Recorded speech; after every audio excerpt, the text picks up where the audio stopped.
Bueno, muy buenos días. Eh, bueno, quienes estuvimos en esta primera parte del taller, pues creo que quedamos animados. Pues yo creo que igual no sé, quienes piensan igual que yo, pues es muy interesante. Hay cosas que nos gusta aprender y queda uno motivado pues de precisamente tener esa oportunidad de ver nuevas cosas, ¿cierto? Bueno, eh, tengo la tarea de transmitirles, digamos, la charla como tal. La invitación era hablar como de terapias innovadoras. Sin embargo, el ejercicio que quise es teniendo la oportunidad de hablar de síndrome nefrótico. Como no tenemos, digamos, guías propiamente, pues digámoslo, nacionales, pues como les repito, lo que quise hacer es como a partir de la evidencia, pues como tratar de hacer en pro cada uno su ejercicio de ver qué estamos haciendo no en concordancia con eso que nos están planteando a nivel mundial. Bueno, entonces clásicamente, pues esta es la definición, digamos, lo más actualizada del síndrome nefrótico. Tenemos entonces ese síntoma cardinal que usualmente va a ser el edema. Sí o sí el marcador aquí sine qua non es que el paciente tiene que tener una proteinuria en rango nefrótico. Vamos a recordar que es más de 40 miligramos metro cuadrado hora si la recolectamos en 24 horas, o un índice urinario por encima de 2. Y en este caso, la hipoalbuminemia definida como por debajo de 3 gramos por decilitro y no pues por debajo de 2,5 como probablemente antes nos lo sugerían otras guías. Esto va a ser muy rápido, pero vamos a recordar, pues precisamente para entender por qué suministramos manejo inmunosupresor. Y es recordar entonces que el síndrome nefrótico, lo que digamos que sí tiene muy claro digamos, en hallazgos histológicos es que es una positopatía y diferente, digamos, para los casos en que tienen, digamos, el comportamiento de una etiología monogénica, donde el problema va a ser una mutación en esa cantidad de proteínas que llevamos casi en 70, 80 proteínas identificadas a nivel positario en la barrera de filtración glomerular.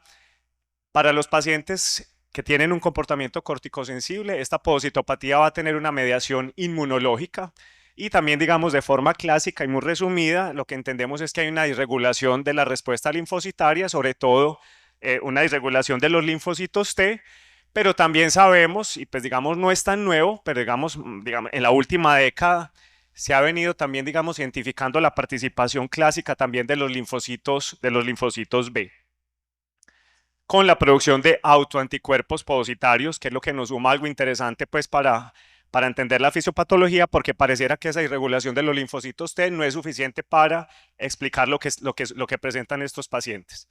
Hay diferentes publicaciones, pero una es esta, que más o menos está desde el año 2021-2022, en donde, digamos, se hizo la medición mediante técnica de ELISA de autoanticuerpos, en este caso dirigidos contra la nefrina, que recordemos es una proteína muy importante a nivel podocitario.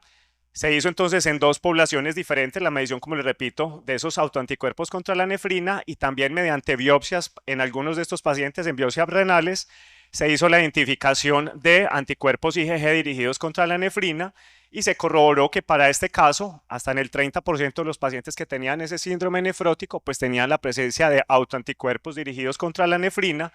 Y lo de otro interesante es que no solo los presentaban, sino que aquellos que estaban, digámoslo, con la actividad de la enfermedad tenían esos niveles más altos. En cambio, cuando los pacientes entraban en remisión, pues precisamente esos niveles disminuían y se agrega, como les repito, una explicación al por qué se produce el síndrome nefrótico y por qué, digamos, por esta parte tenemos una respuesta, ¿cierto?, a la inmunosupresión clásica, pero en esta nos explica mucho de pronto por qué la utilidad de estos anticuerpos monoclonales, que adelantándonos un poco a eso, las terapias, digamos, novedosas, pues, van a ser, digamos, de las que más se están desarrollando en la última, en las últimas, pues, en el último tiempo para el tratamiento del síndrome nefrótico.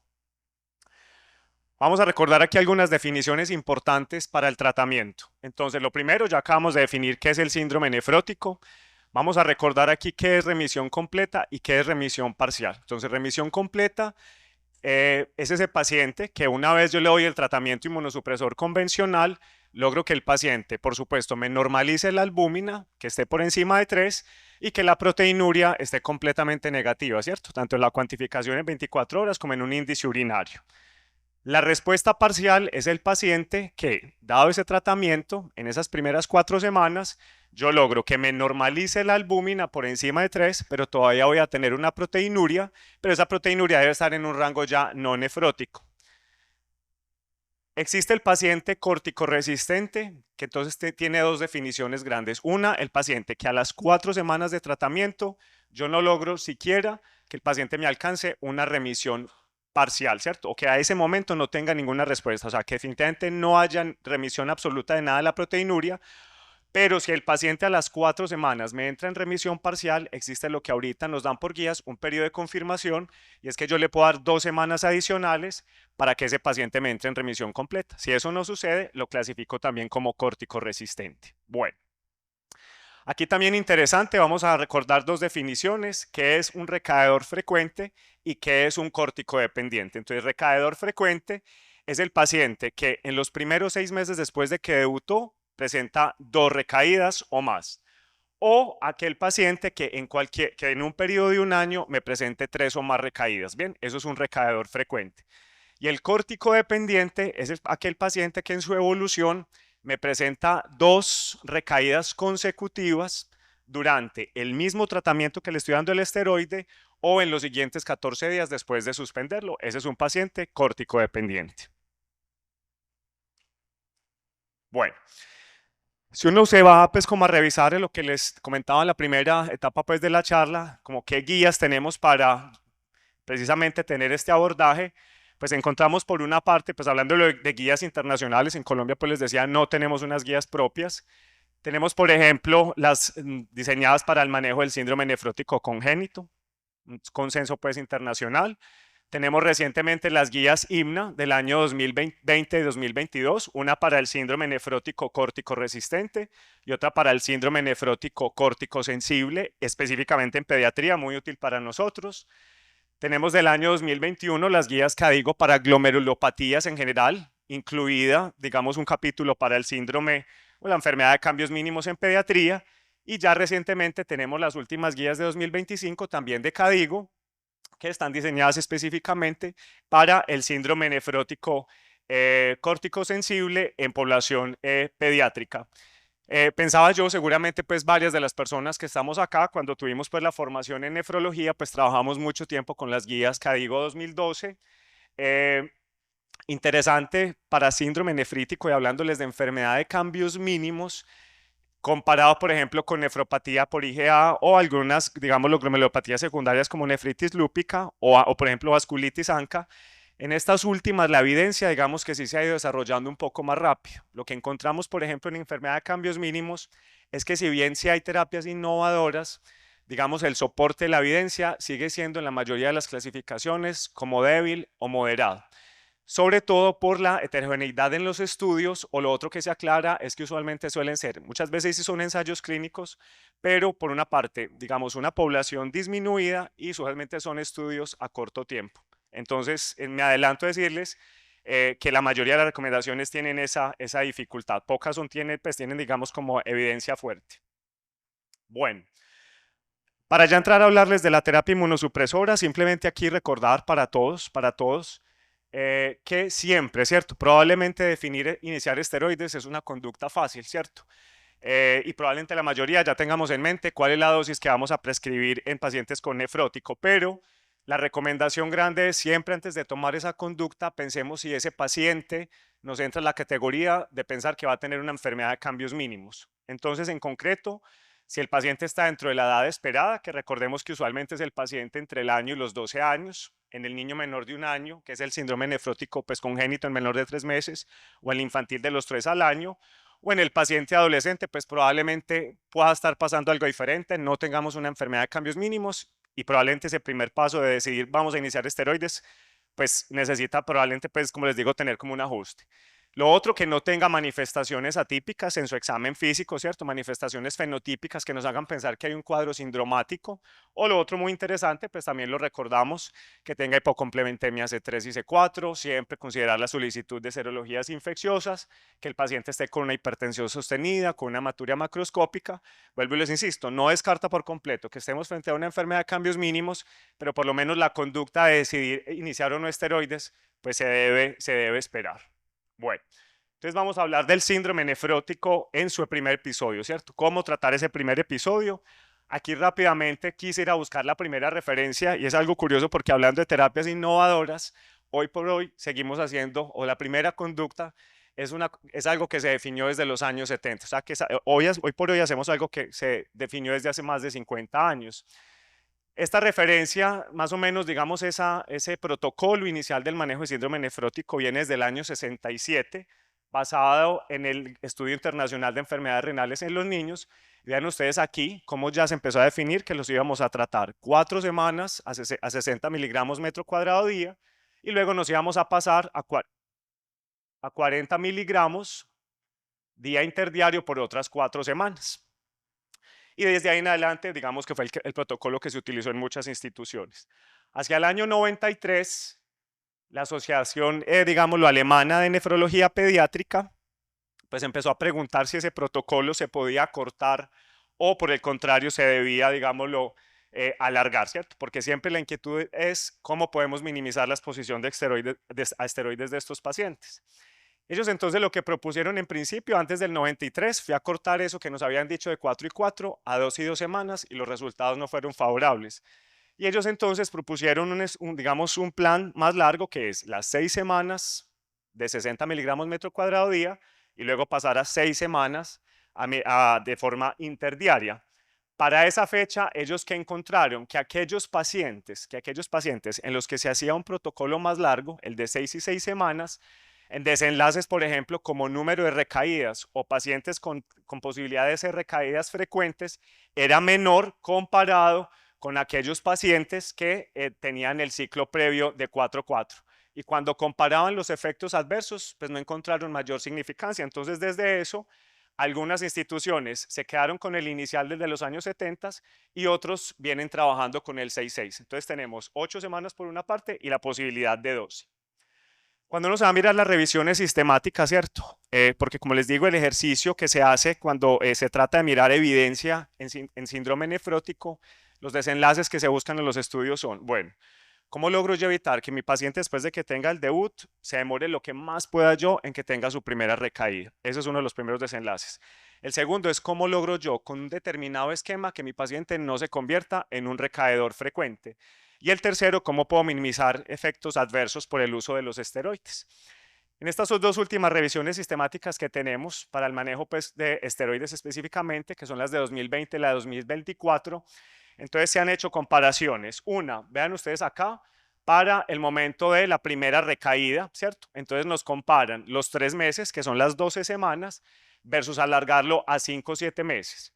Si uno mira el desenlace global, pareciera que alargar el tratamiento sí pudiera mejorar este desenlace, pero cuando se hace la clasificación en las revisiones sistemáticas por estudios de mejor calidad, ese efecto, digámoslo, probablemente benéfico, se pierde. Y por ahora entonces se demuestra que alargar el tratamiento más de 12 semanas no tiene ningún beneficio. Lo mismo cuando comparamos 3 meses o más versus las 8 semanas, ¿cierto? Del esquema original del año 70, tenemos el mismo desenlace, ¿cierto? Cuando vemos estudios de buena calidad, vemos que el intervalo de confianza no nos favorece alargar el tratamiento.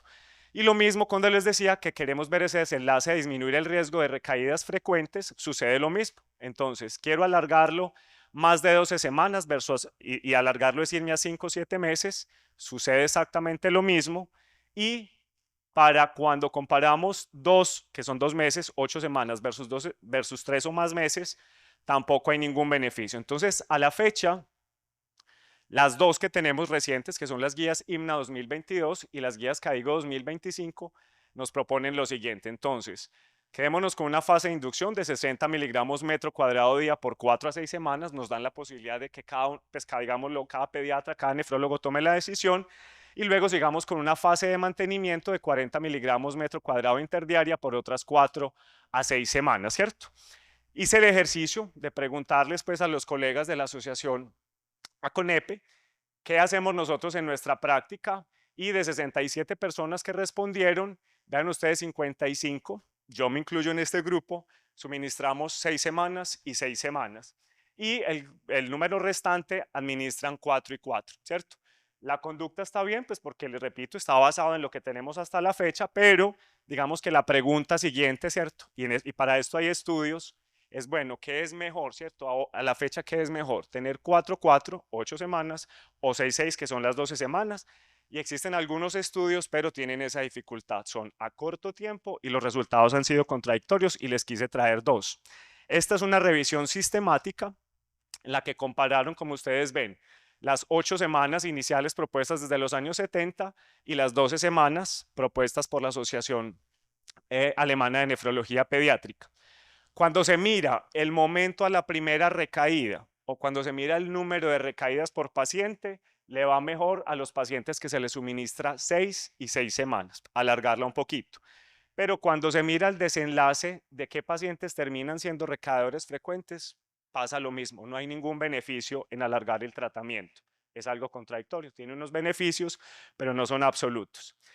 Y este estudio más reciente del año 2022 de la doctora Lucchetti de Italia compara precisamente también dos poblaciones pediátricas con síndrome nefrótico córtico-sensible. A unos les suministra el esquema de 4-4 y a los otros les suministra el esquema de 6-6. Ellos grandes quisieron ver dos desenlaces. Uno, cuál fue la dosis acumulativa de esteroide en la terapia. Inicialmente, claro, los pacientes que reciben 4-4, perdón, 6 y 6, pues tienden a recibir una dosis de carga mayor de esteroide, pero en aquellos que reciben 4-4, como recaen más frecuente, entonces finalmente terminan recibiendo la misma dosis de esteroide. No hay un beneficio, una diferencia grande entre uno y otro.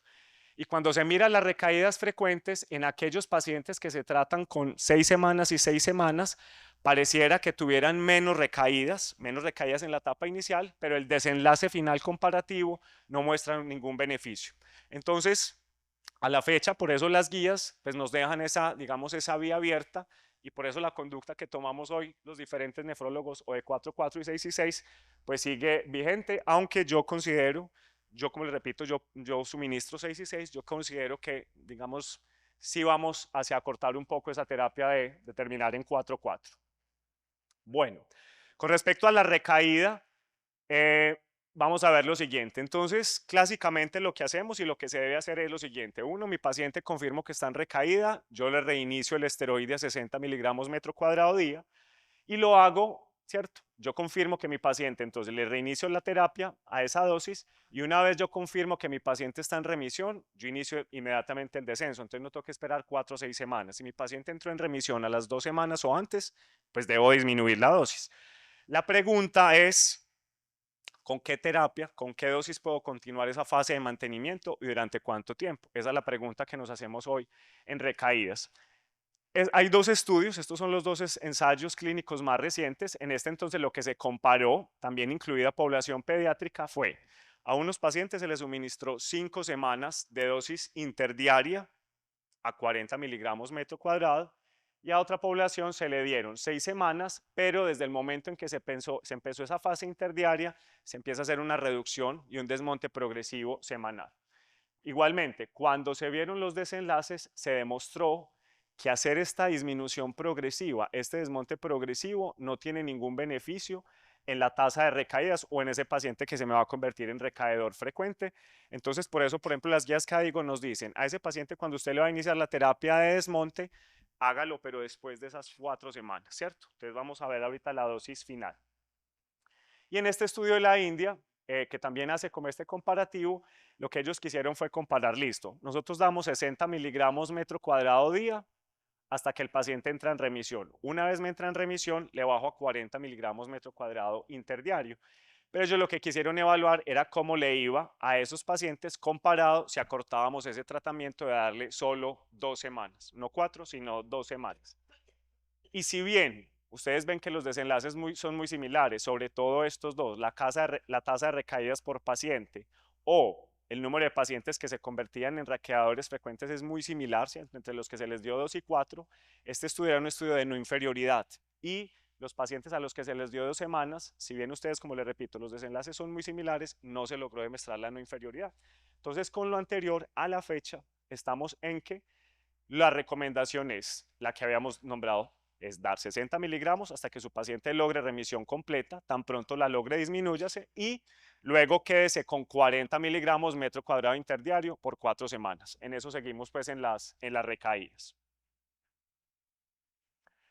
Bueno, todos hemos tenido la experiencia seguramente, la enfermedad, perdón, el síndrome nefrótico corticosensible, pues digamos que está categorizado como una enfermedad crónica que se va a caracterizar por periodos de remisión, pero muchos de estos pacientes, el 70% de los pacientes se describen que van a tener al menos una recaída. Y también hemos vivido que estos pacientes es muy característico que los padres nos refieran que hubo un cuadro gripal reciente que fue el que desencadenó este evento. Entonces, hay estudios, y hasta la fecha, digamos más o menos hasta 2021, que describían, vea, en aquellos pacientes recaedores frecuentes o córtico-dependientes, estén o no estén con dosis de esteroide baja, cuando estén iniciando un cuadro gripal, puede ser favorable que usted le empiece un ciclo corto de esteroides de más o menos 5 a 7 días, de 5 a 7 días en dosis baja es más o menos 0.5 miligramos kilo día, durante, como le repito, 5 a 7 días, para disminuir a que su paciente le vaya a recaer. Y por ejemplo, en base a eso, si ustedes revisan las guías CADIGO 2021, dejaban como recomendación que a esos pacientes les diéramos la oportunidad de darle el esquema esteroideo. Sin embargo, hay un ensayo clínico y un estudio pues multicéntrico que se hizo en el Reino Unido. Ven ustedes ahí las fechas y se incluyeron 271 niños con síndrome nefrótico recaedores frecuentes. El tratamiento, la intervención que se hizo es que era en el momento en que estaban iniciando una infección respiratoria, pues entonces se tomó la conducta de suministrarles 15 miligramos por metro cuadrado día de esteroide por 6 días. Eso es equivalente en kilogramo de peso más o menos a 0.5 miligramos versus placebo. Y el desenlace, vamos a ver que no tuvo significancia cuando se comparaba, uno, en que ese paciente recayera finalmente o no. Vean ustedes, por ejemplo, tuvieron recaída 56 versus 55 y eso no tuvo relevancia. O cuando se comparó también la tasa de recaídas finales por número de pacientes, tampoco una significancia estadística. Entonces, con esto, las guías CADIGO actualizadas 2025, y también se las traje, pues aquí textualmente, pues es de la traducción, tanto de las guías IMNA 2022, perdón, con las guías CADIGO. En general, las dos concluyen, vea, no recomendamos que de forma rutinaria en los pacientes hagan ustedes esta conducta de darle ese ciclo corto de esteroides cuando vayan a iniciar un cuadro gripal, aparte que me parece una conducta a veces riesgosa y a veces que papás aprende uno que empiezan a automedicar a los niños. Entonces lo dejan, pero como por ejemplo punto de práctica, ni siquiera con un soporte de evidencia, y es considerar, uno, ¿para qué población? Para síndrome nefrótico con recaídas frecuentes y síndrome nefrótico corticodependiente. Eso es lo primero. Lo segundo, listo, cuando vayan a empezar un cuadro gripal, pero digamos con dos condicionantes. Uno es que ese paciente venga recibiendo dosis baja de esteroide, no que esté sin esteroide, sino que esté con dosis baja de esteroide y que de pronto ya tenga el antecedente de que ya ha tenido recaídas usualmente asociadas a cuadro gripal. Vuelvo y les digo, no como una conducta protocolaria, pero sí como una consideración de intervención. Entonces, no hacerlo pues de rutina. Bien, entrando a recaídas frecuentes, pues quiero decirles que obviamente está basado pues en las guías que les había nombrado. Este algoritmo no está hecho pues en las guías, pues lo hice yo, pero obviamente pues soportado por la misma evidencia. Entonces, en recaídas frecuentes, y ya lo habíamos definido, lo que nos dicen ambos y lo que nos dice la evidencia es no se quede con solo estar tratando las recaídas. Usted debe dejar una terapia de mantenimiento precisamente para minimizar que ese paciente siga y siga con recaídas. En síndrome nefrótico con recaídas frecuentes, pues dos preguntas. Una, ¿su paciente ya usted ve efectos adversos severos por los esteroides? O recientemente una de las recaídas que tuvo fue complicada, recordemos complicada, el paciente que tuvo un evento trombótico, el paciente que tuvo alguna infección, una celulitis, una peritonitis, que tuvo un síndrome hipovolémico tan significativo que usted tuvo que suministrarle albúmina. En ese contexto, entonces vamos a iniciar un ahorrador de esteroide. En caso contrario, tiene la oportunidad de que ese paciente le vamos a tratar la recaída y después de que el paciente logremos que entre en remisión, lo podemos dejar con una dosis de prednisolona bajas entre 0.25 a 0.5 miligramos kilo día, y la podemos extender inclusive por 12 meses como una terapia de mantenimiento. Si por el contrario, como les decía, la conducta es no, este paciente es mejor iniciarle un ahorrador de esteroide, pues muy interesante porque en las dos guías nos dicen no hay una evidencia hoy para soportar cuál es mejor sobre otra, y nos dicen, vea, la ponemos inclusive es en orden alfabético, pero no quiere decir que esta sea su primera opción. ¿Qué opciones tenemos? Tenemos los anticalcineurínicos, ciclosporina o tacrolimus, tenemos la ciclofosfamida, usualmente en este caso por vía oral, levamisol que pues en nuestro medio pues reciente la experiencia no por la no disponibilidad, o tenemos el micofenolato. Le subrayo este porque en algunos estudios, pero sin soporte de evidencia alto, pareciera que los pacientes con recaídas frecuentes entran más fácil en remisión comparados con los síndromes nefrótico corticodependiente. Pero como les repito, en general uno puede escoger cualquiera de estas alternativas.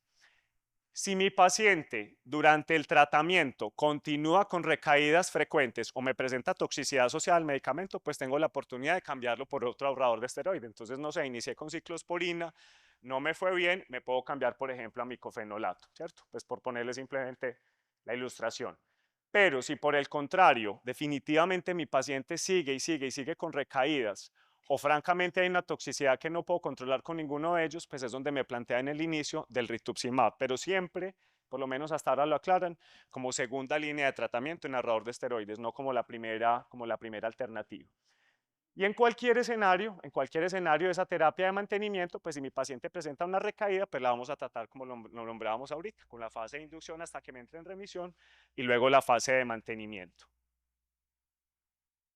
Para corticodependencia, entonces también me dicen definitivamente, usted no se puede quedar tratando solo las recaídas. En este paciente, inicie terapia de mantenimiento. Entonces, terapia de mantenimiento aquí no va a ser esteroide solo, ¿cierto? Va a ser el inicio de un ahorrador de esteroide y me plantean los mismos, ¿cierto?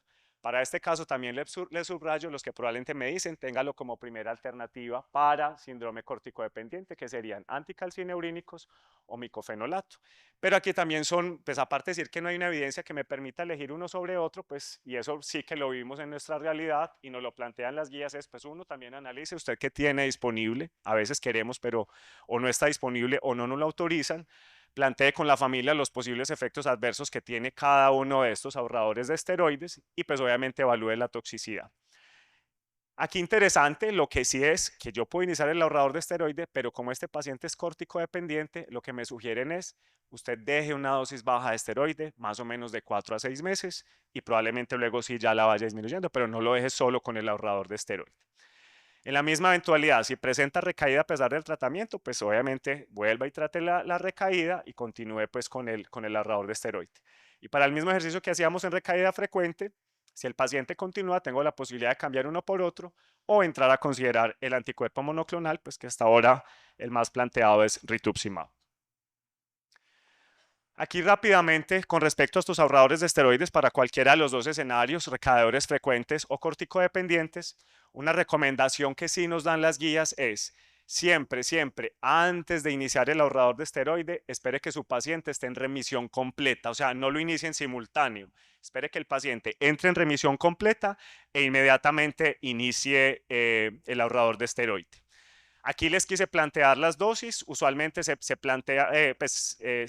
sugiere que se haga medición en el caso de los anticalcinurínicos de los niveles.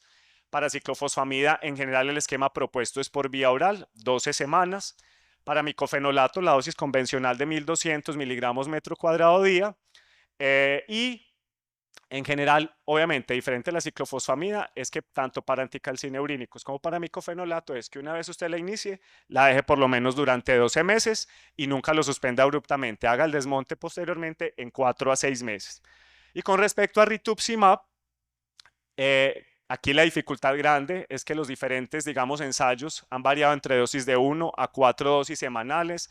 Otros han hecho inclusive, visto niños hasta con 7 cursos de rituximab. La dosis más o menos y estandarizada es 375 miligramos metro cuadrado dosis, máximo 1 gramo. Y lo que también se sugiere es porque lastimosamente con cualquiera de ellos, una vez se suspenden, hasta el 50% van a recaer.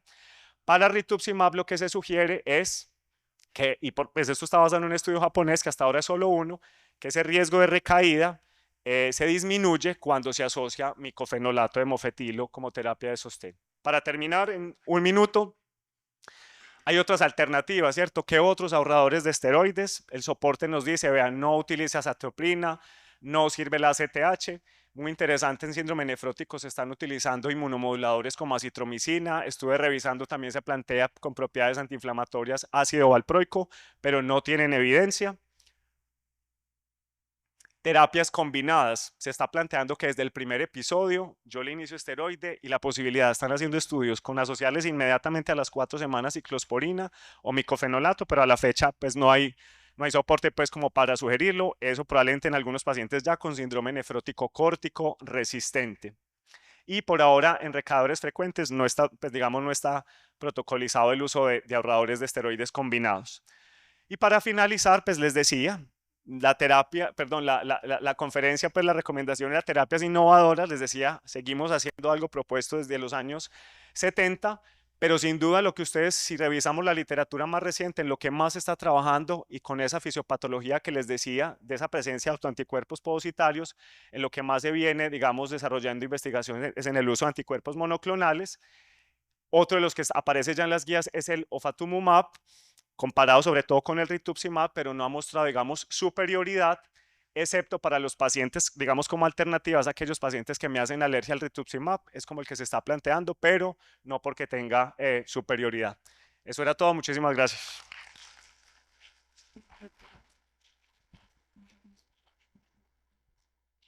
Muchas gracias, doctor Carlos, por la tan excelente revisión.